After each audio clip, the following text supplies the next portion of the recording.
कहानी की शुरुआत में हमें एक चोर को रस्सी से एक बिल्डिंग के ऊपर चढ़ते हुए दिखाया जाता है। इस चोर का नाम डायबोलिक है, जिसकी तलाश पुलिस को कई सालों से है, लेकिन आज तक कोई भी इसे पकड़ने में कामयाब नहीं हुआ।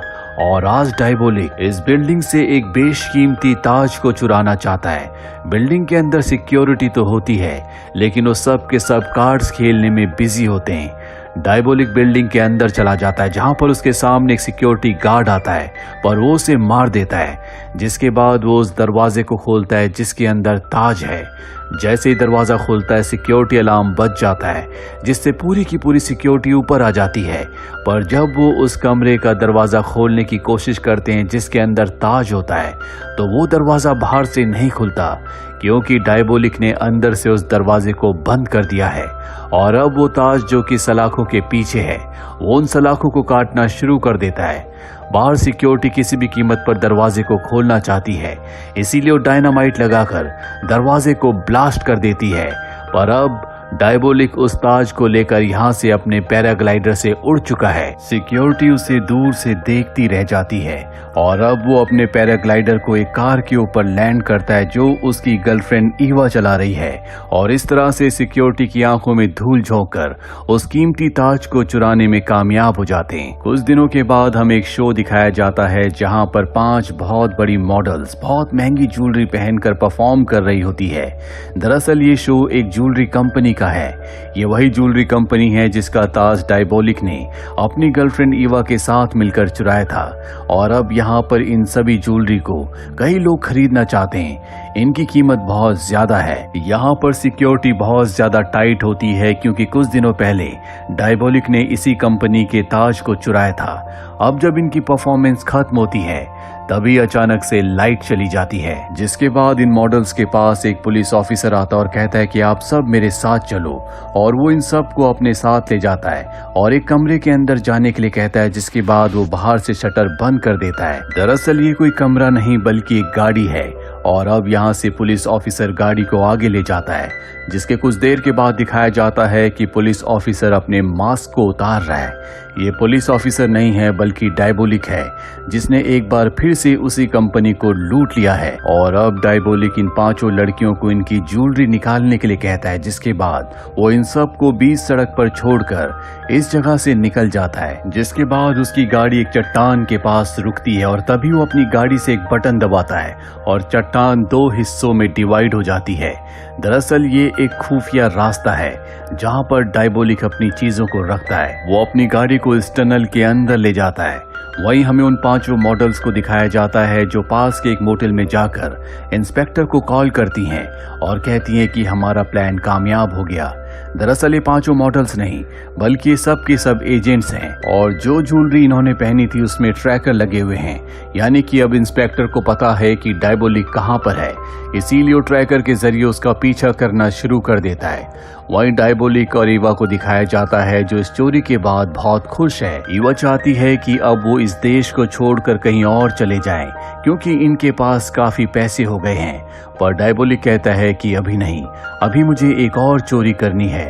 वह इंस्पेक्टर को दिखाया जाता है जो उस चट्टान के बाहर पहुंच जाता है, पर वह देखकर हैरान होता है कि वहां का रास्ता बंद है, पर ट्रैकर उसी तरफ इशारा कर रहा होता है। इसीलिए डायनामाइट से वो उस चट्टान को उड़ा देता है। वो देखता है कि उसके सामने एक बहुत लंबी टनल है। वहीं ब्लास्ट की आवाज से डायबोलिक को समझ में आ जाता है कि यहाँ पर पुलिस आ चुकी है। वो सीसीटीवी कैमरे में उन्हें देख लेता है और अब उसके पास यहाँ पर अपना सारा सामान छोड़कर भागने के अलावा कोई रास्ता नहीं है। इसीलिए ईवा के साथ वो यहाँ से भाग जाता है। पुलिस इंस्पेक्टर अंदर आकर देखता है जहाँ पर उसे बहुत बेशकीमती चीजें मिलती है, लेकिन वो किसी भी कीमत पर डायबोलिक को पकड़ना चाहता है। इसीलिए वो डायबोलिक और ईवा का पीछा करता है। ये दोनों के दोनों भाग रहे होते हैं और तभी भागते भागते ईवा का पैर एक जगह फंस जाता है। हालांकि डायबोलिक उसे निकालने की कोशिश करता है, पर अब उसके पास इतना वक्त नहीं है क्योंकि पुलिस इंस्पेक्टर उस तक पहुंचने वाला है। इसीलिए वो ईवा को वहीं पर छोड़कर भाग जाता है, जिस वजह से ईवा का दिल टूट जाता है उसे लगता है कि डायबोलिक ने उसे धोखा दिया है और अब इससे पहले कि पुलिस इंस्पेक्टर ईवा तक पहुंचता, वो अपना पैर वहां से निकालकर पानी में कूद जाती है। ये दोनों के दोनों एक बार फिर से इंस्पेक्टर को धोखा देकर यहाँ से भाग चुके हैं, जिससे इंस्पेक्टर को बहुत दुख होता है क्योंकि वो किसी भी कीमत पर डायबोलिक को पकड़ना चाहता था। और अब एक बार फिर से वो उस जगह आता है जहाँ पर डायबोलिक की बेशकीमती चीजें हैं जो उसने चुराई हैं। यहाँ पर बहुत महंगी महंगी पेंटिंग्स भी होती है जिन सबको इंस्पेक्टर अपने कब्जे में ले लेता है। इंस्पेक्टर को यहाँ पर एक बिल्डिंग का स्केच भी मिलता है जो कि उसे पता है कि शहर में कहाँ पर है। वो समझ जाता है कि इस बिल्डिंग से डायबोलिक का कोई ना कोई रिश्ता है, इसीलिए वो अपनी टीम को लेकर उस बिल्डिंग में जाता है। काफी छानबीन करने के बाद भी उन्हें वहां पर कुछ नहीं मिलता और तभी एक पुलिस ऑफिसर गलती से अपना हाथ एक लीवर के ऊपर रख देता है, जिससे वहां पर एक खुफिया दरवाजा खुलता है। और जब ये नीचे बेसमेंट में जाते हैं तो ये देखते हैं कि वहां पर डायबोलिक की मास्क बनाने की मशीन है, जिससे वो दूसरों के चेहरों के मास्क बनाकर चोरियां करता है। इंस्पेक्टर किसी को भी यहाँ पर किसी भी चीज को छूने से मना कर देता है। वो कहता है कि अगली चोरी से पहले डायबोलिक यहाँ पर जरूर आएगा और तब हम उसे पकड़ लेंगे। वहीं हमें इंस्पेक्टर की गर्लफ्रेंड को दिखाया जाता है जो शहर की प्रिंसेस है। वो इंस्पेक्टर से शादी करना चाहती है, पर इंस्पेक्टर कहता है कि जब तक मैं डायबोलिक को अरेस्ट न कर लूं तब तक मैं शादी नहीं करूंगा। वो कहती है कि ठीक है। कुछ दिनों के बाद मेरे घर में एक पार्टी है जहां पर मैं एक बेशकीमती हार पहनने वाली हूं। मैं चाहती हूं कि पार्टी के दिन तुम मेरे साथ रहो ताकि डायबोलिक उस हार को चुराने के बारे में सोच भी ना सके। इंस्पेक्टर कहता है कि ठीक है, तुम चिंता मत करो, मैं तुम्हारे साथ रहूंगा। वही हमें डायबोलिक को दिखाया जाता है जो उसी बिल्डिंग के बाहर खड़ा होता है, जिस बिल्डिंग के बेसमेंट में उसकी वो मशीन है जिससे वो मास्क बनाता है। और अब वो उस मौके का इंतजार करता है जब वो बिल्डिंग के अंदर जा सकता है और उसे वो मौका मिल जाता है क्योंकि यहाँ पर जो पुलिस वाले होते हैं उनकी ड्यूटी चेंज हो रही होती है। वो नीचे बेसमेंट तक पहुंच जाता है जहाँ पर एक पुलिस ऑफिसर है। डायबोलिक जानबूझकर पुलिस ऑफिसर के सामने आ जाता है। पुलिस ऑफिसर उसे पहचान लेता और उस पर गोलियां चलाता है, लेकिन एक भी गोली डायबोलिक को नहीं लगती क्योंकि इन दोनों के बीच में एक गिलास है जो कि बुलेट प्रूफ होता है। गोलियों की आवाज सुनकर जितनी भी सिक्योरिटी होती है वो सब की सब नीचे बेसमेंट में आ जाती है। वो देखते हैं कि वो पुलिस ऑफिसर जो यहाँ पर ड्यूटी पर था वो बेहोश है। वो उसे होश में लाते हैं, पर अब डायबोलिक अपनी मास्क बनाने वाली मशीन को यहाँ से लेकर निकल चुका है। और जब ये बात इंस्पेक्टर को पता चलती है जिससे उसे बहुत गुस्सा आता है क्योंकि एक बार फिर से डायबोलिक इन सबको बेवकूफ बनाकर अपनी मशीन लेकर यहाँ से निकल गया। इंस्पेक्टर को उसके सीनियर अपने पास बुलाते हैं और कहते हैं कि तुम डायबोलिक को कैसे पकड़ोगे, वो एक बार फिर से तुम्हें बेवकूफ बना चुका है। और तभी यहाँ पर ईवा का कॉल आता है। ईवा कहती है कि डायबोलिक ने मुझे धोखा दिया है, मैं उसे अरेस्ट करवाने में तुम्हारी मदद कर सकती हूँ, लेकिन इसके बदले मेरे ऊपर जितने भी क्रिमिनल चार्जेस हैं वो सब के सब आपको हमेशा के लिए खत्म करने होंगे और मुझे किसी दूसरी कंट्री में सेटल करना होगा। हालांकि इंस्पेक्टर ऐसा नहीं चाहता, वो उसे भी अरेस्ट करना चाहता है, पर उसके सीनियर कहते हैं कि ये एक अच्छा प्लान है, तुम इसी प्लान पर काम करो। ईवा ने इंस्पेक्टर को आधे घंटे का टाइम दिया होता है। आधे घंटे बाद वो एक बार फिर से उसे कॉल करेगी और अब इंस्पेक्टर एक प्लान बनाता है। वो अपने ऑफिसर से कहता है कि आधे घंटे बाद जब ईवा मुझे कॉल करेगी तो मैं उसे बातों में उलझा कर रखूंगा और ठीक उसी वक्त तुम उसकी लोकेशन का पता लगाकर उसे अरेस्ट कर लेना। आधे घंटे के बाद ईवा का कॉल आता है। इंस्पेक्टर उसे अपनी बातों में उलझा कर रखता है और ठीक उसी वक्त इंस्पेक्टर की जो टीम होती है उसकी लोकेशन का पता लगा लेती है। वो एक टेलीफोन बूथ से कॉल कर रही होती है और अब बहुत सारे पुलिस ऑफिसर्स उसकी तरफ बढ़ना शुरू कर देते हैं। और जैसे ये टेलीफोन बूथ का दरवाजा खोलते हैं तो ये देखते हैं कि वहां पर ईवा नहीं है। दरअसल नीचे बने हुए सीवर से वो भाग चुकी है। ये नीचे जाकर चेक भी करते हैं लेकिन इन्हें वहां पर कोई नहीं मिलता।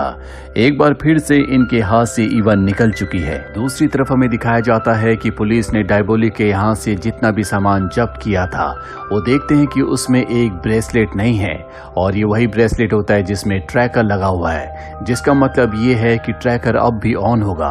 ये ट्रैकर को चेक करते हैं जो अब भी ऑन होता है, जिससे समझ जाते हैं कि ये ईवा की या डायबोलिक की लोकेशन है और अब इस बात की इंफॉर्मेशन ये एक पुलिस ऑफिसर को देते हैं जिसका नाम रोलर है। रोलर वही पुलिस ऑफिसर होता है जिसे बेसमेंट में डायबोलिक बेहोश करके अपनी मास्क बनाने वाली मशीन को वहां से ले गया था। और अब रोलर उस जगह पहुंच जाता है जहां पर ईवा है। वो ईवा से कहता है कि तुम जहां पर खड़ी हो वहीं पर खड़ी हो जाओ। इसके बाद वो उसके पीछे जाता है, पर ईवा बड़ी चालाकी से उसके ऊपर हमला करके उसकी गन छीन कर उसे बेहोश करके उसी की गाड़ी से यहाँ से निकल जाती है। कुछ देर के बाद रोलर को होश आता है। वो सबको बताता है कि मैं ईवा से उसके ब्रेसलेट को हासिल करने में कामयाब हो गया। दरअसल रोलर को नहीं पता होता कि इस ब्रेसलेट में ट्रैकर लगा हुआ है जिसकी मदद से ये ईवा तक पहुंचकर उसे अरेस्ट कर सकते थे, पर अब ये उस तक नहीं पहुंच सकते। वहीं इंस्पेक्टर को एक बार फिर से उसके सीनियर बुलाते हैं और कहते हैं कि जो प्लान हमने तुम्हें कहा था तुम्हें उसी प्लान पर काम करना होगा। तुम ईवा की मदद से डायबोलिक को पकड़ लो। हालांकि इंस्पेक्टर ऐसा नहीं चाहता, पर अब उसे ऐसा करना होगा। इसीलिए वो ईवा से किसी तरह से मिलता है, जहां ईवा उसे बताती है कि मेरे पास एक प्लान है। दरअसल डायबोलिक अपने सारे सोने को वापस हासिल करना चाहता है जो इस वक्त पुलिस के कब्जे में है। हमें किसी तरह से बात फैलानी होगी कि पुलिस वाले उस सारे सोने को एक जगह से दूसरी जगह शिफ्ट कर रहे हैं, क्योंकि डायबोलिक अपना सोना लेने वापस आएगा। हम एक गाड़ी को बहुत सिक्योरिटी के साथ वहां से निकालेंगे जहां पर सोना है, और उस गाड़ी को हम एक टनल के अंदर ले जाएंगे जहां पर हो ना हो डायबोलिक उस गाड़ी के ऊपर हमला करेगा ताकि वो अपना सोना वापस हासिल कर सके, और ठीक उसी वक्त हम उसे गिरफ्तार कर लेंगे। जबकि असली सोने को हम एक नॉर्मल सी गाड़ी में उस जगह से निकाल कर दूसरी जगह ले जाएंगे। इंस्पेक्टर को उसका ये प्लान बहुत अच्छा लगता है, और अब ये इस प्लान को एग्जीक्यूट करने के लिए मार्केट में ये बात फैला देते हैं कि जल्दी ये सारे सोने को एक जगह से दूसरी जगह शिफ्ट करने वाले हैं। और ये वो दिन होता है जब उसकी गर्लफ्रेंड की पार्टी है, जिस पार्टी में वो बहुत बेशकीमती हार पहनने वाली है। इंस्पेक्टर अपनी गर्लफ्रेंड के पास जाता और कहता है कि मुझे माफ करना, मैं पार्टी में नहीं आ सकता, पर मैं अपने खास ऑफिसर्स को तुम्हारी सिक्योरिटी के लिए भेज दूंगा। इसके बाद इंस्पेक्टर अपनी पूरी टीम के साथ प्लान बनाना शुरू करता है, पर यहाँ पर वो एक सवाल पूछता है कि असली सोने वाली वैन को वहां से कौन निकालेगा। और तभी रोलर कहता है कि ये काम मैं करूंगा। डायबोलिक 2 बार मुझे धोखा दे चुका है, लेकिन अब मैं इस काम को अंजाम देकर अपनी पुरानी गलतियों का प्रायश्चित करूंगा, चाहे इसमें मेरी जान ही क्यों न चली जाए। इसके बाद इंस्पेक्टर एक गाड़ी को पूरी सिक्योरिटी के साथ इस जगह से निकालता है ताकि डायबोलिक को ये धोखा दे सके कि इस गाड़ी में सोना है। वही रोलर को दिखाया जाता है जो सोने वाली गाड़ी को अकेला इस जगह से निकाल कर ले जाता है। और अब वो गाड़ी जो डायबोलिक को फंसाने के लिए पूरी सिक्योरिटी के साथ आगे बढ़ रही होती है, वो एक टनल के अंदर जाती है, और तभी सामने से टनल का दरवाजा बंद हो जाता है, जिसके बाद इन सब के सामने डायबोलिक आ जाता है। ये डायबोलिक पर कई गोलियां चलाते हैं, पर इन्हें पता चलता है कि ये डायबोलिक नहीं बल्कि एक पुतला है, यानी कि डायबोलिक ने इन्हें धोखा दिया। वही इंस्पेक्टर की गर्लफ्रेंड को दिखाया जाता है जो पार्टी के लिए तैयार हो रही है। वो अपना हार निकालने के लिए ड्रॉर खोलती है, लेकिन वहां पर उनका हार नहीं होता, जिसका मतलब है कि उनका हार चोरी हो गया। और ना ही यहाँ पर उनकी मेकअप आर्टिस्ट होती है जिसे उसने आज के मेकअप के लिए हायर किया था। रोलर को हमें दिखाया जाता है जो गाड़ी लेकर एक जंगल के रास्ते में रुक जाता है। तभी वहां पर एक दूसरी गाड़ी आती है, और इस गाड़ी से जो लड़की उतरती है वो इंस्पेक्टर की गर्लफ्रेंड की मेकअप आर्टिस्ट होती है, यानी कि इसी ने हार चुराया है। और अब ये अपने मास्क को उतारती है, और ये और कोई नहीं बल्कि ईवा है जिसके सामने रोलर है। और तभी रोलर भी अपने मास्क को उतार देता है, और ये रोलर नहीं बल्कि डायबोलिक होता है। दरअसल डायबोलिक ने जब मॉडल्स की ज्वेलरी चुराई थी तो उसे पहले से पता था कि पुलिस यहाँ तक पहुँच सकती है, और उसी ने पूरा प्लान बनाया था। जानबूझकर जब वो ईवा के साथ भागा तो वो उसे छोड़कर भाग गया ताकि इंस्पेक्टर को ऐसा लगे कि उसने ईवा को धोखा दिया है और वो ईवा पर विश्वास कर सके। और साथ ही उसने जानबूझकर उस स्केच को वहां पर छोड़ दिया था जो उस जगह का था जहां पर वो अपनी मास्क बनाने वाली मशीन को रखता था, ताकि पुलिस वहां पर पहुंच जाए। और जब वो अपनी मशीन को लेने गया तो उसके सामने रोलर आया जिसे उसने मार दिया। इसके बाद उसने रोलर का मास्क बनाया और जानबूझकर बेहोश होकर वहीं पर गिर गया, जिसके बाद पुलिस वाले उसे अपने साथ ले गए। और इतने दिनों से पुलिस वालों के साथ जो रोलर है वो और कोई नहीं बल्कि डायबोलिक था। इसीलिए जब वो ईवा तक पहुंचा था तो उसने उसके हाथ से ब्रेसलेट ले लिया था ताकि उसे पुलिस आगे ट्रैक ना कर सके। और इस तरह से डायबोलिक ने अपने शातिर प्लान के साथ अपना लूटा हुआ सारा माल वापस हासिल कर लिया। साथ ही इंस्पेक्टर की गर्लफ्रेंड का जो नेकलेस था वो भी अब उसके पास है, जो बेशकीमती है। और इसके बाद वो ईवा के साथ मिलकर इस देश को हमेशा के लिए छोड़ देता है। अब उसके पास इतना पैसा है कि वो जिंदगी भर आराम से बैठकर खा सकता है। पर यह एक शातिर चोर है जो सिर्फ पैसों के लिए चोरी नहीं करता बल्कि चोरी करना इसकी आदत है। तो हो सकता है कि ये दोबारा चोरी करे और एक बार फिर से इंस्पेक्टर का इससे सामना हो। तो ये थी पूरी कहानी डायबोलिक की। उम्मीद करते हैं कि ये कहानी आपको पसंद आई होगी।